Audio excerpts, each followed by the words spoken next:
Have you ever wondered why the red heifer is such a big deal in the Bible? Let's dive into one of the most mysterious commandments God ever gave to the Israelites and see what it means for us today. Picture this.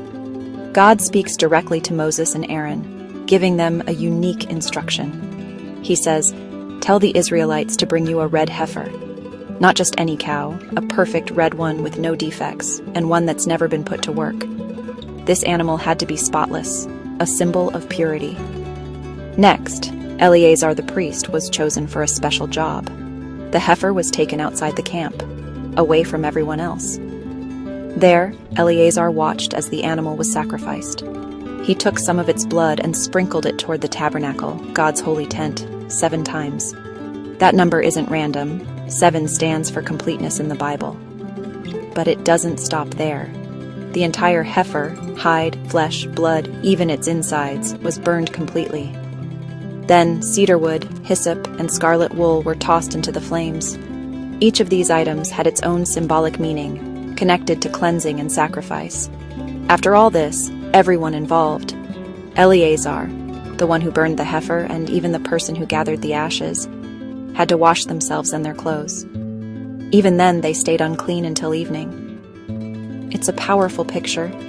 Even when dealing with sin and purification, there's a cost, a deep seriousness. The ashes from the burned heifer weren't thrown away. They were kept outside the camp, saved for something super important, making the water of cleansing. Here's why it mattered. If someone touched a dead body, they became unclean for 7 days. On the 3rd and the 7th day, they had to be sprinkled with this special water. Only then were they considered clean again. Only then could they take part in worship. And if they skipped this step, they stayed unclean. In fact, they'd be cut off from God's people, a pretty big deal in ancient Israel. All of this might sound intense, but here's the heart of the matter. Death and sin separate us from God, but He always provides a way for us to be restored.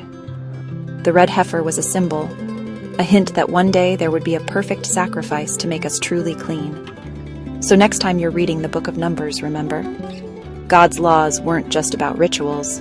They pointed forward to hope, to cleansing, and to a relationship with Him. If you learned something new today, don't forget to subscribe, follow, like, share, and drop a comment below. Let's keep exploring these amazing Bible stories together.